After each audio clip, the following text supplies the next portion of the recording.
धर्मबंधु, आज हम लोग पुनः कुंदाचार्य देव के समय सार से अध्यात्म की बातें अपने जीवन में किस तरह से समाहित करें सुन रहे हैं। कहते हैं कि यदि देह के गुणों का वर्णन करने से निश्चय स्थिति नहीं होती है तो वास्तविक स्थिति क्या है? ऐसा पूछे जाने पर उत्तर देते हैं कि जो द्रव्येंद्रिय और भावेंद्रिय रूप पांचों इंद्रियों के विषयों को स्वसंवेदन भेद ज्ञान के बल से जीत कर शुद्धात्मा का अनुभव करता है, वह जिन है वही जितेंद्रिय है। इस प्रकार की स्थिति निश्चय स्थिति है। इसी बात को आगे कहेंगे। कहते हैं जो मोहम तुजनिता नान सहावाधियम मुनरे आगम तम जिद मोहम साहुम परमठ विंती जो मोहम तुजनिता नान सहावाधियम मुनरे आगम तम जिद मोहम साहुम परमठ विंती।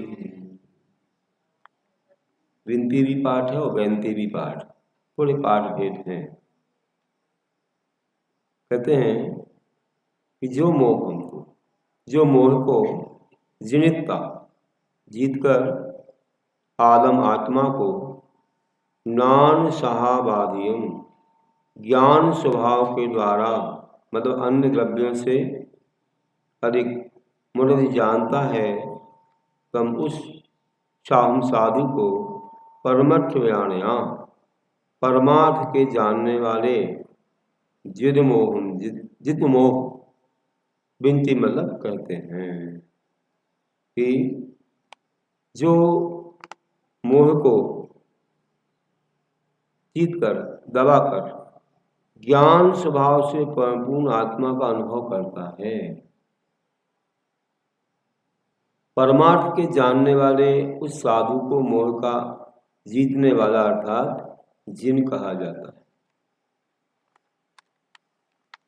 जो पुरुष उदय में आए हुए मोह को सम्यक दर्शन, सम्यक ज्ञान और सम्यक चारित्र इन तीनों की एकाग्रता रूप निर्विकल्प समाधि के बल से जीतकर अर्थात दबाकर शुद्ध ज्ञान गुण के द्वारा अधिक अर्थात परिपूर्ण अपनी आत्मा को मानता है, जानता है, अनुभव करता है। उस साधु को परमार्थ से जानने वाले जित मोह अर्थात मोह से रहित जिन इस प्रकार कहते हैं। यह दूसरी निश्चय स्थिति हो गई। दूसरे प्रकार की निश्चय स्थिति पहले अलग बताई थी, अब अलग बताई।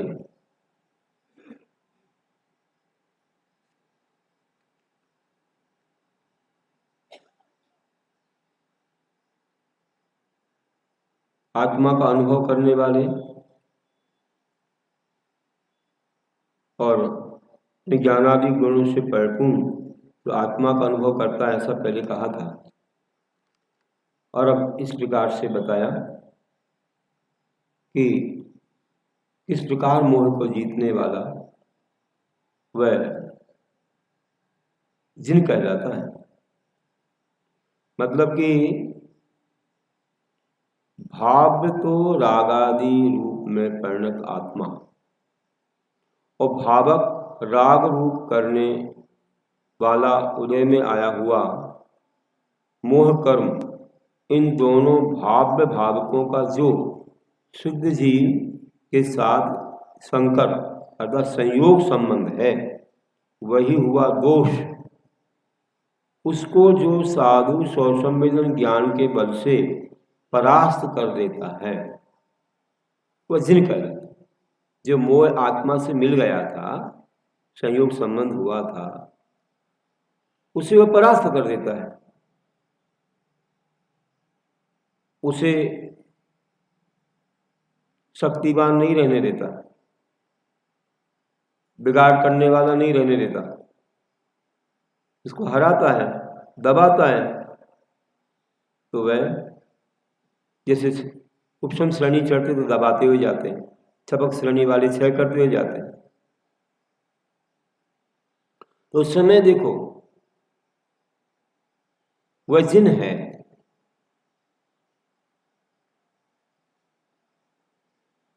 यहां पर जिन मोह को जीतने से लेकर के शुरू कर दिया। देखिए, मतलब कि सातवें गुण स्थान आदि से भी जिन संज्ञा एक अपेक्षा से हो गई, और वैसे पूरा मोह का छीन कर देने के बाद 12वें स्थान के ऊपर जिन संज्ञा जो होती है उसकी अपेक्षा एक अलग है। लेकिन इन्होंने मुनियों से नीचे जिस संज्ञा किसी को नहीं दी। ये तो कई लोग श्रावक लोग भी अपने आप को हम सम्यक दृष्टि हो गए तो जिन हो गए, तो ऐसी बात नहीं। कई निश्चयाभासी लोग ऐसा पुकारते हैं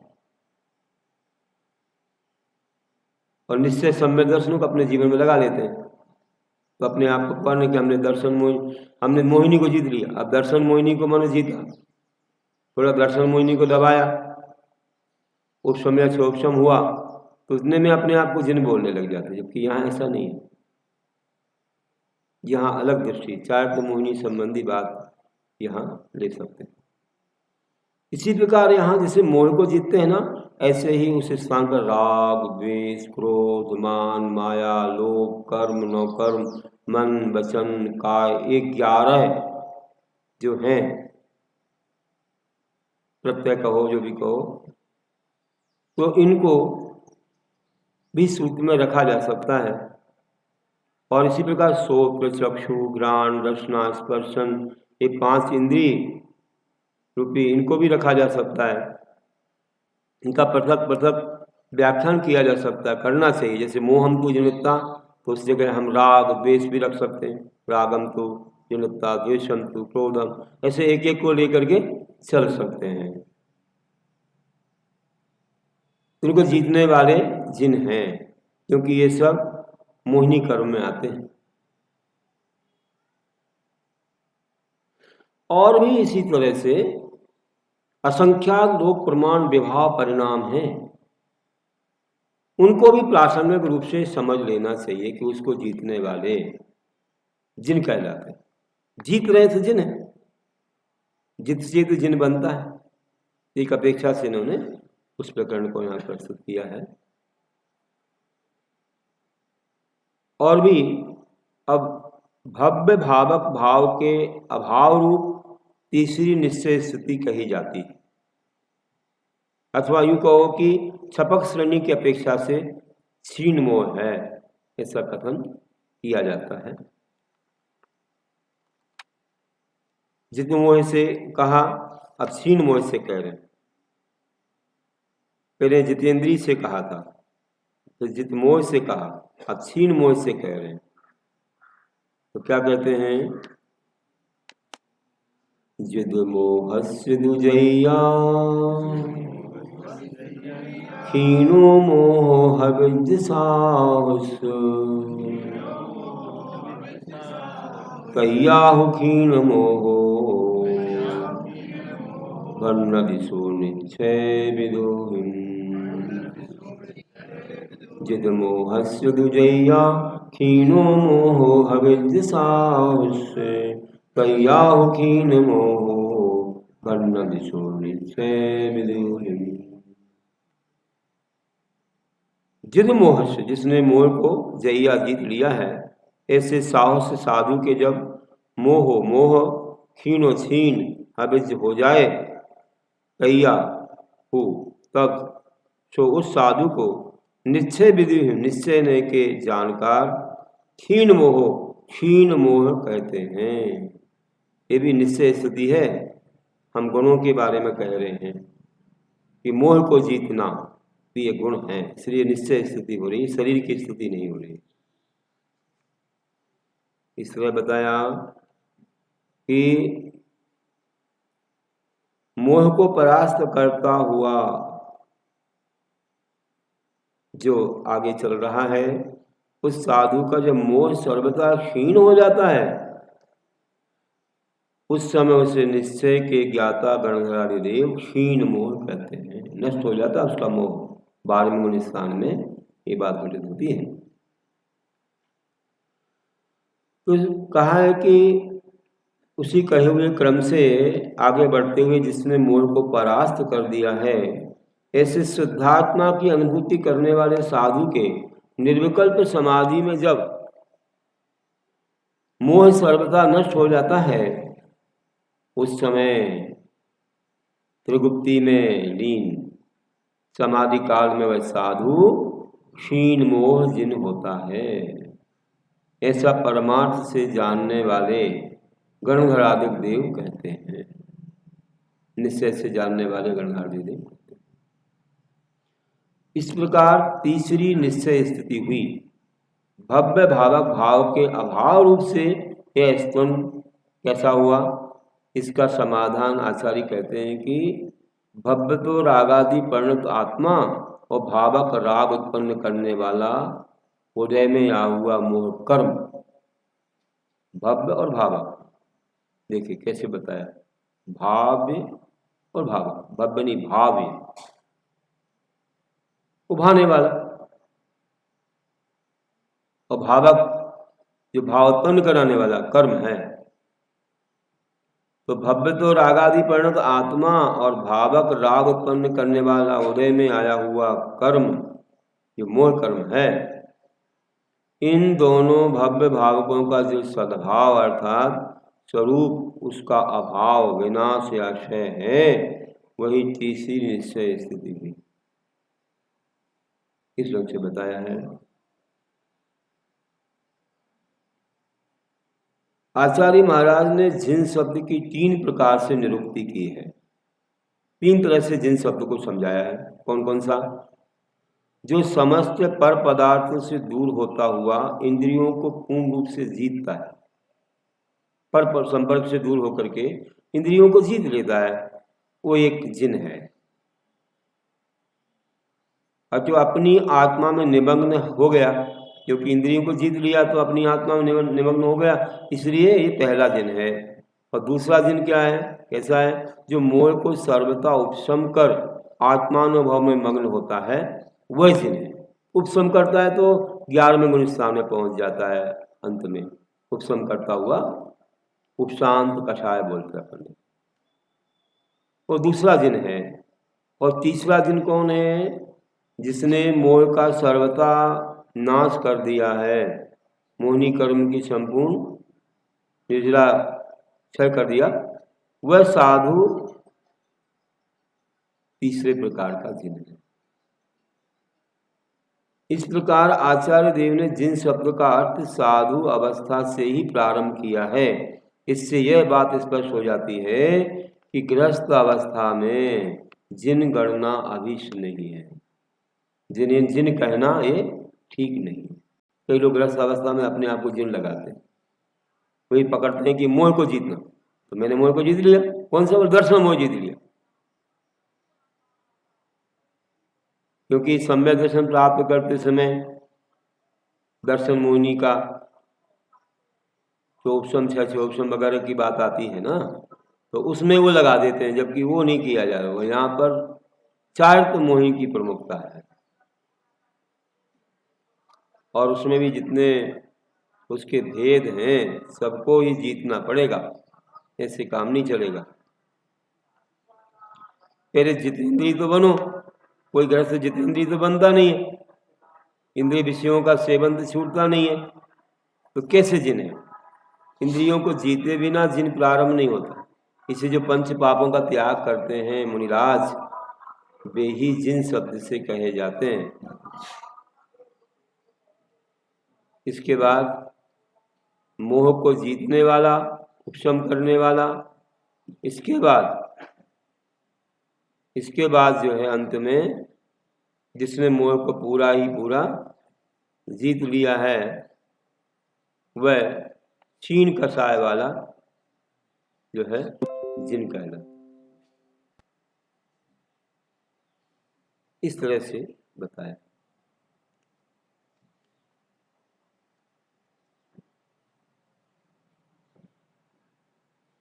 इस प्रकार कह के आगे और भी बताएंगे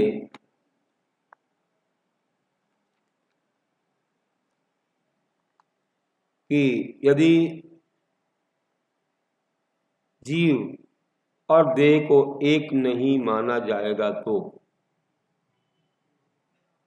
तीर्थंकर और आचार्य की जो स्तुति की गई है वह व्यर्थ होती है। इस प्रकार पूर्व पक्ष के बल से जीव और देह में एक पना मानना ठीक नहीं है। ऐसा जानकर प्रतिबुद्ध होता हुआ शिष्य पूछता है कि हे भगवान, रागादिकों का प्रत्याख्यान किस प्रकार किया जाए। गुरु से पूछ रहा है कि हे भगवान, रागादि को हम कैसे छोड़ें, उसका प्रत्याख्यान कैसे करें। ऐसा पूछे जाने पर उसे अगली गाथा कहते हैं। ये कही जाने वाली गाथा जो है इसमें थोड़ा सा पाठ भेद है। हमारे यहाँ कहेंगे नानम सब्बे भावे और कहीं कहेंगे सब्बे भावे जम्मा। दो प्रकार से आएगा, भाव एक ही है। तो कहते हैं कि प्रतिबुद्ध द्वारा परभावों का त्याग ही प्रत्याख्यान है। नानम सव्वे भावे पच्चखाई परे तिनादून तम्मा पच्चखाणम नानम नीमा मुने दव्वम। नानम सव्वे भावे पच्चखाई परे तिनादून तम्मा पच्चखाणम नानम नीमा मुने दव्वम। तो ये आत्मा जब अपने से भिन्न पदार्थों को पर जान लेता है तब उन्हें उसी समय छोड़ देता है।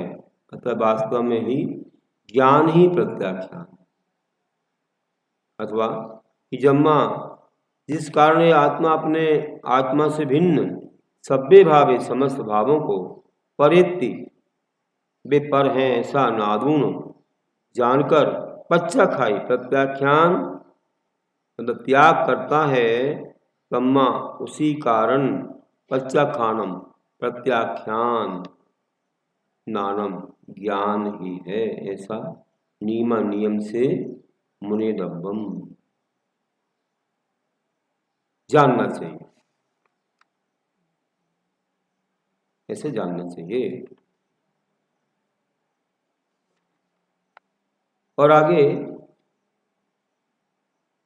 और भी कहते हैं कि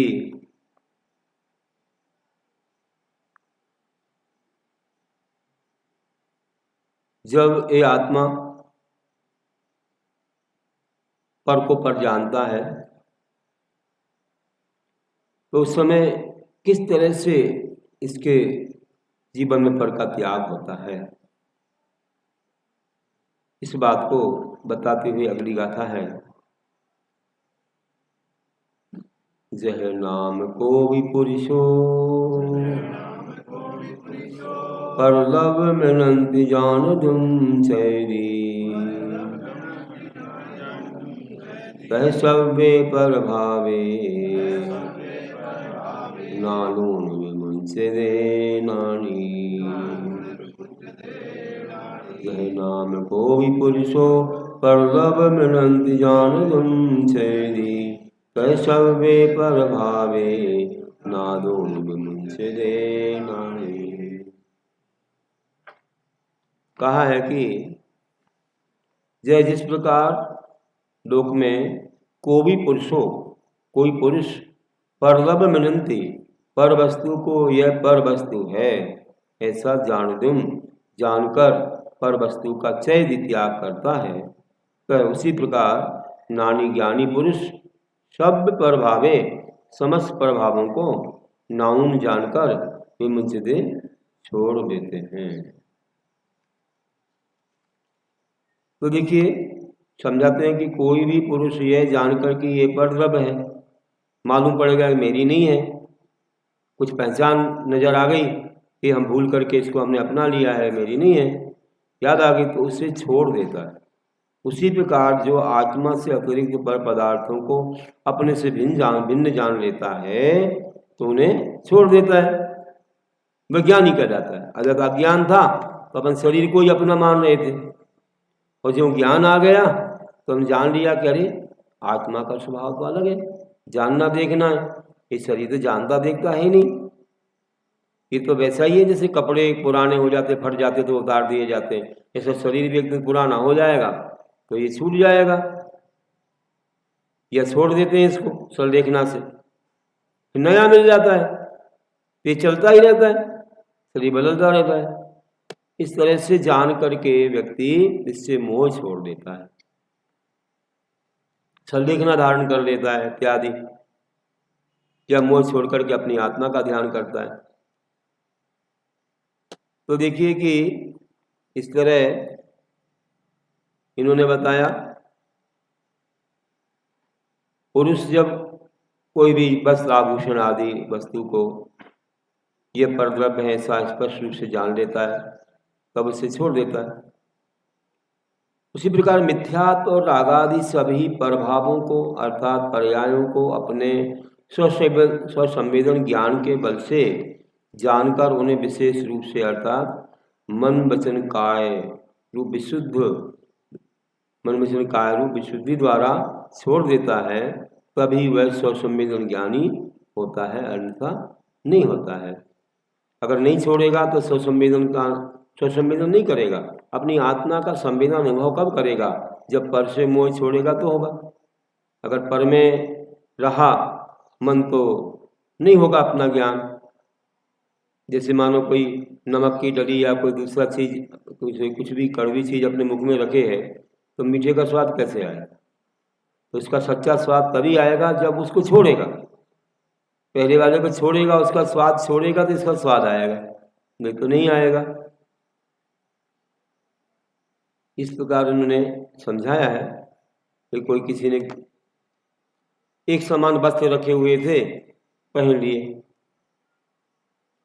और इसके बाद कोई व्यक्ति आया, उसने देखा भैया हमारा कहाँ गया, ये तो दूसरे का है, उसमें चिन्ह ऐसा बना है, और हमारा उसका चिन्ह अलग अलग है। जब किसी के पास गया देखा भैया मेरा चिन्ह बना, तुमने कपड़ा पहन लिया हमारा, तो कपड़े को वह चिन्ह से बता करके उसको बताता है कि भाई ये पहचान है, तुम इसे छोड़ दो, नहीं छोड़े तो खींचता है, पकड़ता है तो सामने वाले को फिर ध्यान आ जाता कि भाई बात क्या है, बात सही है कि मेरा है ही नहीं और मैंने पहन लिया, इसे छोड़ना पड़ेगा, मुझे पहचान हो गई, ये पहचान बता दी गई, एक समान ड्रेसें रखी है, अपने अपने कुछ चिन्ह बने हुए हैं, नाम लेके कुछ भी है, तो फिर वह जान कर कि भाई ये तो पर ही है, मेरा नहीं है, इसे छोड़ दो, और फिर भी ना छोड़े तो झगड़े का काम है, बहुत सारे विकल्पों का काम है। जब आचार्यों ने बता दिया कि ये शरीर तुम्हारा नहीं है, ये पर पदार्थ तुम्हारे नहीं है, फिर भी नहीं छोड़ रहे, फिर भी जल्दी दुकान खोलेंगे, लेट बंद करेंगे, बताओ, नहीं, एक और ग्राहक आ जाए, एक और ग्राहक आ जाए, एक और ग्राहक आ जाए, लोभ बढ़ता ही चला जाता। अभी रुक जा, महाराज जी बोलते रहते, कोई बात नहीं, हम तो उसी टाइम में खाने वाले हैं। अरे कब खाने वाले हो, विचार करो। अब फर्क पड़ गया 1-8 घंटे का। गर्मी और सर्दी के दिनों में थोड़ा फर्क पड़ जाता है, चातुर्मास से फर्क पड़ जाता है। इसलिए अपन को समय से सब कार्य करना। दिन छोटे हो गए, रात बड़ी हो गई, इसलिए जल्दी भोजन करना, नहीं तो जीवों की हिंसा होगी या महाहिंसा। धर्म वाले हैं, अगर सच्चा विश्वास हो जाए कि इससे पुण्य की कमाई है, कर्मों की निजरा है, तो व्यक्ति सही समय से काम करने लग जाता है। और उससे श्रद्धान कम हो, क्या होता धर्म कर्म से? धन ही प्रमुख है, धन से सब कुछ होने वाला है। तो इसी जीवन को देख रहा है, और जो धर्म को देख रहा है वो अगले जीवन की चिंता कर रहा है कि अगले जीवन में हमें इसी पुण्य से सब कुछ मिलता है। चाहे इंद्र की पर्याय हो, चाहे चक्रवर्ती का वैभव हो, चाहे तीर्थंकर का, इसी धर्म से ही मिलता है। और धर्म होगा तो रत्नों की वर्षा शुरू हो जाती है गर्भ में आने के 6 महीने पहले से। और धर्म नहीं है तो दरिद्र कुल में जन्म लेना पड़ता है। इसलिए धर्म करो, धर्म से सब कुछ है, इस जीवन में भी है और पर जीवन में भी है। स्वयं पढ़ते भी हो कि धर्म करत संसार सुख, धर्म करत निर्वाण, और धर्म पंथ साधे बिना नरतरेंच समा। लेकिन अर्थ नहीं समझते, जीवन में नहीं उतारते। बहुत आवश्यक है कि इस जीवन में सुख मिलता तो पुण्य से मिलता है। आज पुण्य कमाने लगो तो एक अंतर मुहूर्त में फल मिल सकता है। आज का किया आज भी मिल सकता है। बहुत बड़ी महिमा है धर्म की, बहुत बड़ी महिमा है। इस महिमा को हमें जानना चाहिए। विश्वास पर सब कुछ है, विश्वास पर विश्व टिका है। जितना श्रद्धान गाढ़ा होता जाएगा उतना व्यक्ति धर्म की बातों को जल्दी सुनेगा, और जिसका श्रद्धान कच्चा है उसको भार लगेगा कि क्या कह रहे हैं, क्या कह रहे हैं, क्या कह रहे हैं, ऐसा होता क्या, ऐसा होता क्या। हमेशा वो विपरीत ही सोचेगा। और जिसका श्रद्धान अच्छा, वो सोचेगा मेरे कल्याण की बात कह रहे हैं, धन्य हो, धन्य हो, मुझे संभलने का मौका आ गया, अब मेरा जीवन धन्य हो जाएगा, अब तो मैं समझो सबसे पार हो जाऊंगा। इतनी चिंता हमारे गुरु, हमारी जिनवाणी ने कर ली कि हमारा जीवन महान है। नहीं तो हमको ना मिला होता है जैन धर्म में जन्म, ना मिले होते गुरु ना जिनवाणी, तो हमारा क्या होता। चलो समझ जाओ, अच्छे के लिए कह रहे हैं। और ऐसा नहीं कि हमें ही कह रहे हैं, स्वयं तेरे पालन कर रहे हैं फिर कह रहे हैं। ऐसा नहीं कि तुम्हें ही कह रहे हैं। तब तो हमें समझने का अच्छा मौका है। फिर भी नहीं संभल पाए तो बड़ा दुर्भाग्य है। तो इस प्रकार से बताया जाता है कि हर समय हमको धर्म का ही ध्यान या धर्म को याद रखना है कि यही हमारे जीवन में रक्षक है। हम धर्म की रक्षा करेंगे तो ये हमारी रक्षा करेगा। आज हम धर्म के नियम कानून पालेंगे, सब नियम संयम जीवन में ध्यान रखेंगे, अहिंसा का, हर चीज का, अपने कर्तव्यों का, अपने समय का तो ध्यान रखना। तुमने धर्म का ध्यान रखा तो धर्म तुम्हारा ध्यान रखेगा। धर्मो रक्षति रक्षता, जो धर्म की रक्षा करता है उसका धर्म हमेशा रक्षक होता है।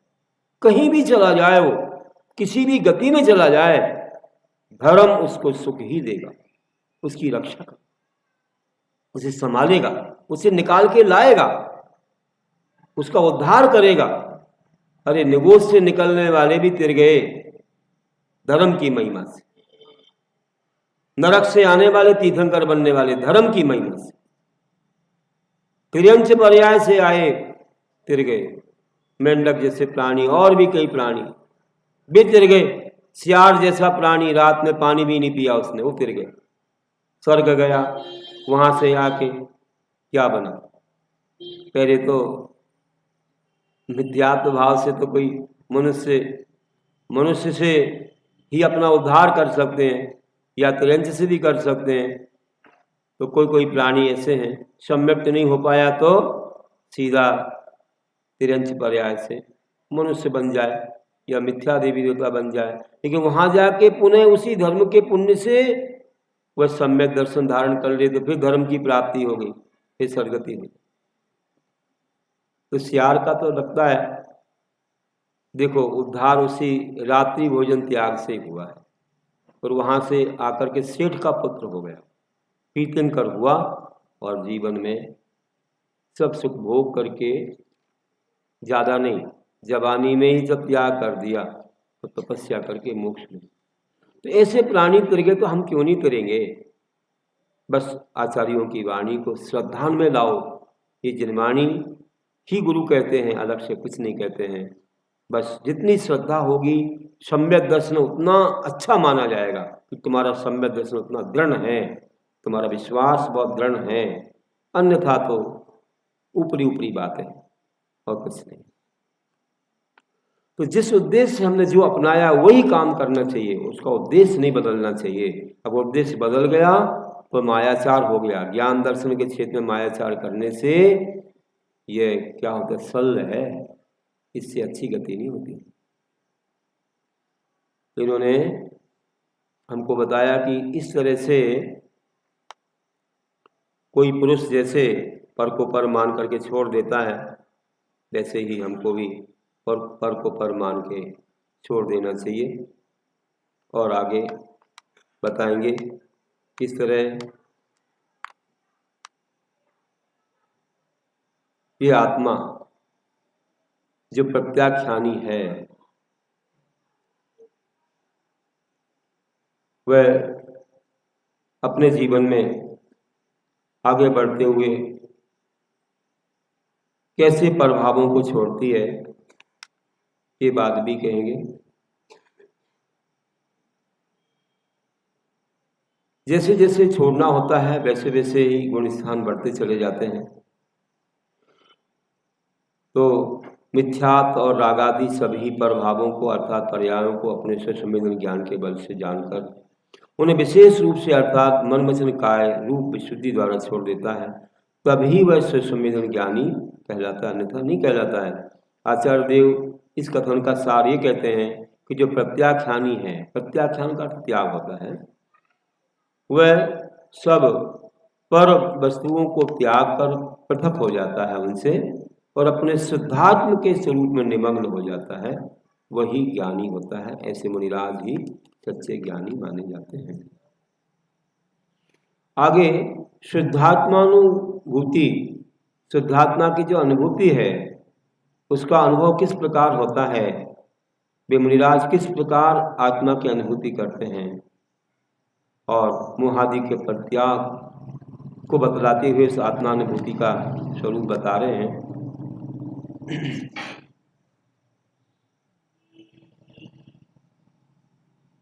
मोह से निर्मम कैसे बना जाता है। नत्थिमम को विमोहो बुद्धि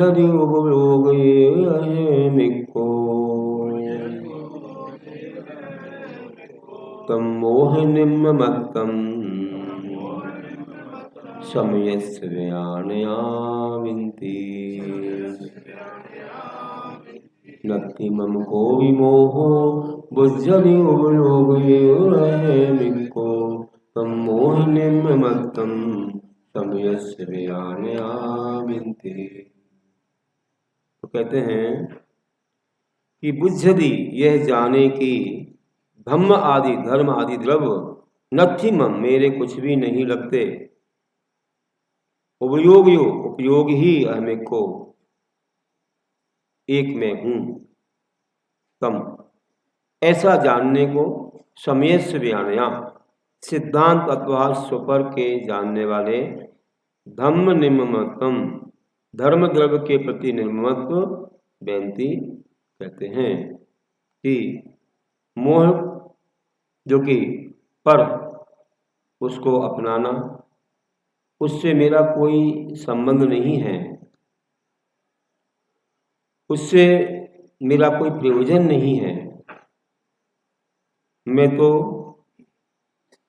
केवल एक उपयोग स्वरूप हूं। इस प्रकार के जानने को सिद्धांत के जानकार लोग निर्मोहपना कहते हैं।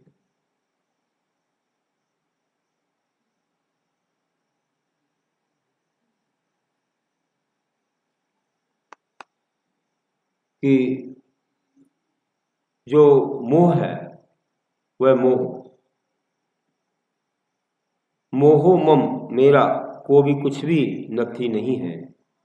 अहमिक को मैं तो एक उपभोग मतलब उपयोग में यो मतलब ही हूँ। तम ऐसा बुद्धि ऐसा जानने को समेश यानया सिद्धांत अथवा सुपर के जानने वाले मोह निममत मोह से निर्मम कहते हैं।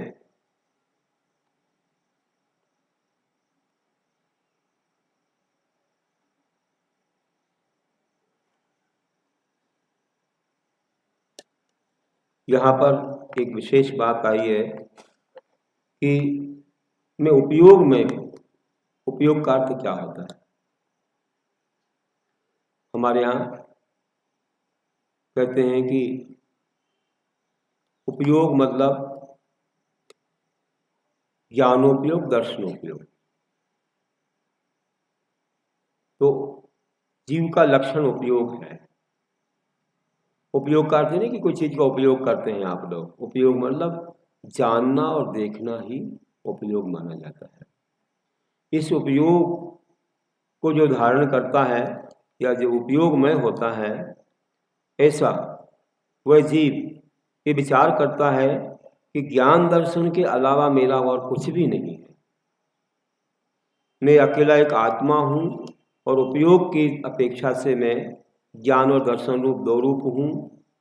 और मेरे पास और भी बहुत सारे गुण हैं जो गुण आत्मा में ही रहते हैं और अन्य द्रव्यों से उनका कोई संबंध नहीं है। ऐसे गुण हैं और कुछ गुण ऐसे भी हैं जो गुण सभी द्रव्यों में रहते हैं। प्रेमक आदि गुण और भी द्रव्यों में होते हैं, लेकिन जो ज्ञान दर्शन गुण हैं वो केवल आत्मा का गुण है। तो ऐसे बहुत ही महान ये गुण हैं और ज्ञान में केवल ज्ञान है, वह प्रत्यक्ष ज्ञान है।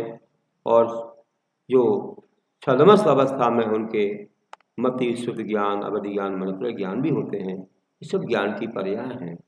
और दर्शनोपयोग है वह भी चक्षु अचक्षु अवधि दर्शन के रूप में केवल दर्शन के रूप में अवस्था में रहता है। और वह सूक्ष्म अवस्था में इन भेद रूप है। और वैसे कहो तो जब केवल ज्ञानी बन गए तो केवल दर्शन के रूप में ही है और सिद्धों में भी उसका अभाव नहीं होता है। ज्ञान दर्शन का हमेशा बने रहते हैं आत्मा में। तो ऐसा जो जानने वाला है वह अपनी आत्मा को ममता से रहित अनुभव करता है, मोह से रहित अनुभव करता है। इस प्रकार का इन्होंने एक स्वरूप बताया। आत्मा का ये स्वरूप भी अपने के लिए जानने योग्य है। और इसी प्रकार से जैसे मोह यहाँ लगाया है, वैसे राग द्वेष क्रोध मान माया लोभ कर्म कर्म मन वचन काय श्रोत्र ध्यान या चक्षु रचना स्पर्शन, ये 16 सूत्र भी क्रम से अगर लगाए जाएं तो इससे भी हम आत्मा के स्वरूप को जान सकते हैं कि इनसे भी रहित हमारे आत्मा का स्वरूप है। क्योंकि ये भी प्रभाव हैं, ये भी मोह के ही कुछ भेद हैं, मोह के ही प्रकार हैं। ऐसे और भी असंख्यात लोक प्रमाण जो परिणाम हैं वो सब आत्मा से भिन्न हैं। जितने जीव हैं उतने प्रकार के परिणाम हैं। कल भी कहा था मध्याह्न में कि नाना जीवा नाना कम्मा नाना होती उपलब्धि। अनेक जीव हैं, उनके अनेक भाव हैं, उनके अनेक कर्म हैं और कर्मों की अनेक उपलब्धियां हैं। जैसा कर्म करता है वैसे इसके उसका फल मिलता है, उसकी उपलब्धि वैसे होती है। तो जितने प्रकार के जीव हैं उनके परिणाम कुछ कुछ भिन्न भी हुआ करते हैं। इसलिए इतने प्रकार के परिणाम हो जाते हैं। इसलिए का असंख्यात लोक प्रमाण परिणाम इस शब्द से इन्होंने पुकारा है। तो हमने अभी यहाँ पर इन पदार्थों के बारे में जो भी हमसे भिन्न है और वे आत्मा के कैसे नहीं होते हैं, क्यों नहीं होते हैं और उनको भिन्न मानने वाला कौन ज्ञानी होता है, इस बात को समझा। धर्मादि गेय पदार्थ भी जितने भी हैं वो भी हमारे नहीं हैं। ये भी केवल जानने योग्य पदार्थ हैं, द्रव्य हैं। हम जीव पुद्गल धर्म धर्म आकाश काल ये सुनते हैं, जानते हैं, और ये जानने देखने में आने वाले कोई पदार्थ हैं। पुद्गल तो हमें देखने में भी आता है, लेकिन बाकी पदार्थ कुछ देखने में नहीं आते, जानने में आते हैं। और हम जानते हैं, अपने श्रद्धांत से जानते हैं, भगवान की वाणी है इसलिए जानते हैं, लेकिन इनसे मोह नहीं करते हैं। इनसे मोह करना ज्ञानीपन नहीं है। तो इसी बात को कहते हुए कहते हैं कि नत्तिमं धम्म आदि बुझरि हो गए अहेमिको तम धम्म निम्न मत्तम शमेस्य व्यानया बिंती नत्तिमं धम्म आदि बुझरि हो गए अहेमिको तम धम्म निम्न मत्तम शमेस्य व्यानया बिंती। कहते हैं कि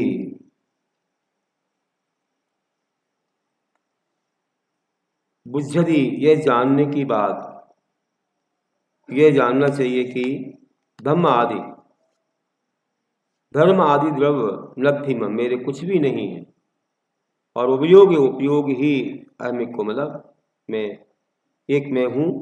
तम ऐसा जानने को समेश व्यान सिद्धांत अथवा स्वसमय के जानने वाले, सौ पर को जानने वाले, धर्म निम्नतम धर्म द्रव्य के प्रति निर्ममत्व ग्रंथि कहते हैं कि मैं केवल उपयोग स्वरूप हूँ या उपयोग स्वभाव वाला हूँ। धर्म अधर्म आकाश काल पुद्गल और इतर जीव द्रव्य जितने भी हमसे भिन्न हैं, वो सब द्रव्य मेरे कुछ भी नहीं है। इस प्रकार जो जानता है उसे सिद्धांत के जानने वाले पुरुष धर्मादि द्रव्यों से निर्ममत्व कहते हैं, मतलब भिन्न कहते हैं। मैं तो केवल एक विशुद्ध ज्ञान दर्शन उपयोग में ही हूँ, ऐसा मुनि लोग विचार करते हैं। वे जानते हैं कि ज्ञान दर्शन उपयोग में होने से मैं तो उपयोग के साथ अभिन्न हूँ, उपयोग में ही हूँ, क्योंकि मैं एक संकोचकीन ज्ञायक स्वभाव वाला हूँ। इसलिए व्यवहार से पर द्रव्य के साथ दही और खांड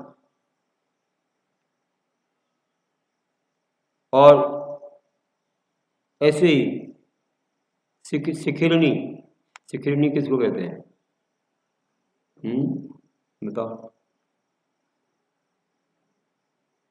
भले ही एक साथ रहते हैं तो नवनीत तो नहीं है, क्या बोलते हैं यहाँ का, क्या बोलते हैं? मक्खन।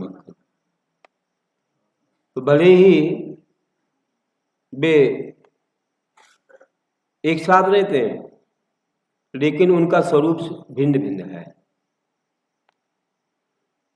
तो ऐसे ही हमारी आत्मा के साथ रहने वाले कर्म नौकर्म सब भिन्न है हमसे,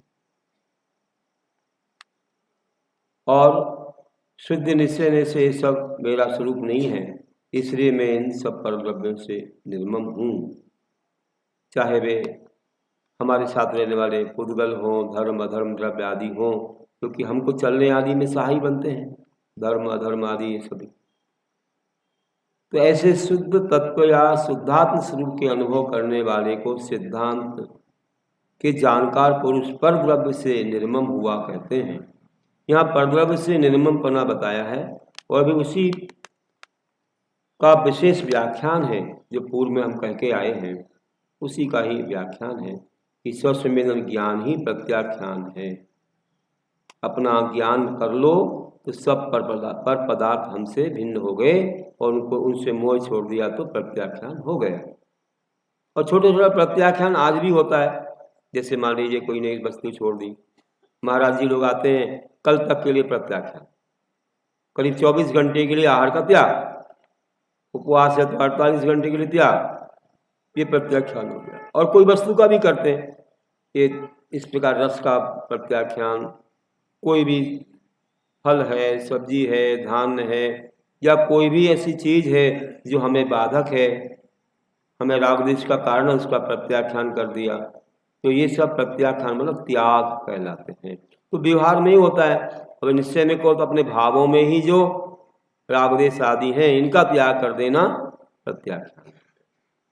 इस तरह से प्रत्याख्यान अनेक प्रकार का होता है। अब शुद्धात्मा ही उपादेय है, इस प्रकार से जो श्रद्धान तो सम्यक है, उसी शुद्धात्मा से स्वसंवेदन ज्ञान, सम्यक ज्ञान, और उसी आत्मा में पीतराग स्वसंवेदन ज्ञान को स्थिर करके जो लीन होना है वह सम्यक चारित्र है। इस प्रकार निश्चय रत्नत्व में परिणत जीव का कैसा स्वरूप है, इस बात को भी अंत में समझा रहे हैं।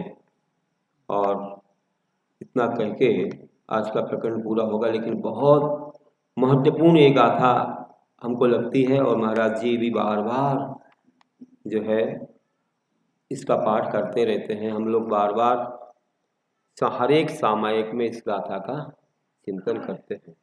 बहुत मार्मिक गाथा है भाई, कई बार मैंने बोला भी है, सुना भी होगा आप लोगों ने। देखिए कितनी महत्वपूर्ण गाथा है। अहमिको खल शुद्धो दंसन्नान मयो सदारूवी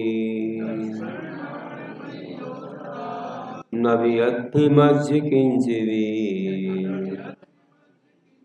अन्नम परमाणु में तंते। अहमिको खल शुद्धो दंसन्नानमयो सदारूपी नवियत्ति मध्य किंचिवी अन्नम परमाणु में तंते। मैं एक शुद्ध ज्ञान दर्शनमयी हूँ, इस बात को बतलाने के लिए गाथा आई है कि अहमिको, मैं एक हूँ, खलु निश्चय से शुद्ध हूँ, स्पष्ट रूप से शुद्ध हूँ।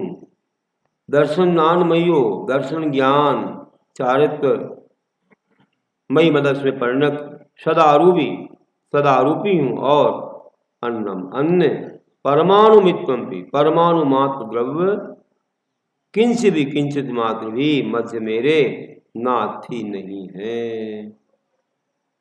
क्या कहते हैं कि जब ध्यान में लीन होते हैं साधु, तो वे अपने निश्चय में ऐसा चिंतन करते हैं कि मैं एक ज्ञानी हूँ, और ज्ञानी होने के नाते विचार करता हूँ कि मैं एकाकी हूँ, मैं एक हूँ और शुद्ध हूँ, अर्थात परद्रव्य के संबंध से सर्वथा रहित हूँ, दर्शन ज्ञानमयी हूँ और सदा अरूपी हूँ।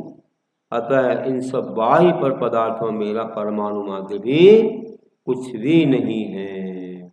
इस तरह से वे चिंतन करते हैं। इस प्रकार इतनी महान भावना आती है ध्यान के समय, और कैसे वे लवलीन हो जाते हैं, कितना आनंद उनको अनुभूत होता है, किस प्रकार की अनुभूति से वे ऐसे मोक्ष मार्ग के सुख का वास्तविक अनुभव करते हैं कि अनादि काल से देह और आत्मा की एक मान्यता रूप भ्रमात्मक अज्ञान भाव से जो पहले अप्रतिबुद्ध था, मैं अप्रतिबुद्ध अज्ञानी था, सही बात को समझने वाला नहीं था, किंतु जिस प्रकार हाथ में रखे सोने को भूल जाता है या निद्रा में मग्न होकर सो जाता है, फिर भी निद्रा के छूटने पर उस स्वर्ण के स्मरण आ जाने से प्रसन्न हो जाता है, वैसे ही मैं भी परम गुरु के प्रसाद से प्रतिबुद्ध होकर, मतलब ज्ञानी होकर, अब शुद्धात्मा में तत्पर हो रहा हूँ एवं वीतराग चेतना मात्र ज्योति स्वरूप हूँ। यद्यपि व्यवहारने से नर नारकादि रूप पर्यायों से अनेक रूप हूँ, फिर भी निश्चय से देखा जाए तो शुद्ध निश्चय की अपेक्षा व्यवहारिक जीवादि न पदार्थ से मैं भिन्न हूँ, अथवा रागादि विभाव भावों से भिन्न हूँ। और कैसा हूँ? केवल दर्शन ज्ञान में ही हूँ, सदा अरूपी, निश्चय से रूप रसगंध और स्पर्श का अभाव होने से मैं सदा अमूर्तिक हूँ। और देखिए कहते हैं कि एकत्र रूप से रंजायमान करने वाला होकर तथा ज्ञेय रूप होकर मेरी आत्मा में मोह उत्पन्न कर सके,